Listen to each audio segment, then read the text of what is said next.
from the very early days, I think New York was, he loved New York. And the idea of having an office in New York was, and we had an office, we started out on Park Avenue and then ended up down in Union Square in the building that the Warhol factory was in.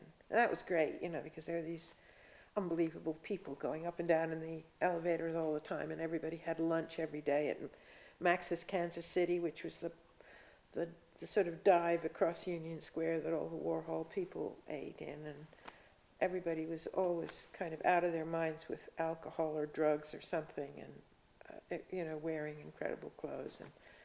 And it was an amazing thing. I mean, he came in, he'd fly in and go to the Biltmore because he was tired and sleep, and then come back, and then he'd go off to these incredible dinners at 21 or so.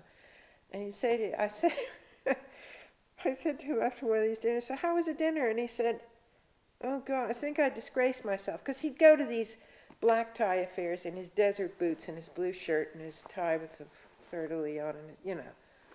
And the New York scene wasn't really, they didn't really approve of that. I mean, that he got away with it with some people, but really people thought he was being disrespectful. Anyway, he was sitting next to, he said, I don't know if she was a Vanderbilt or a Rockefeller, but she was in beige lace from head to toe. And I was sitting next to her, and I had a bit to drink, and I dropped some cigar ash on her sleeve, and it caught fire. And I started brushing at it and spilled my brandy on it, and it burst into flame.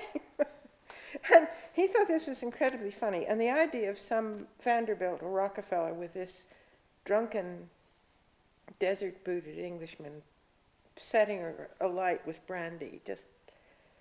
But that was the way he enjoyed New York.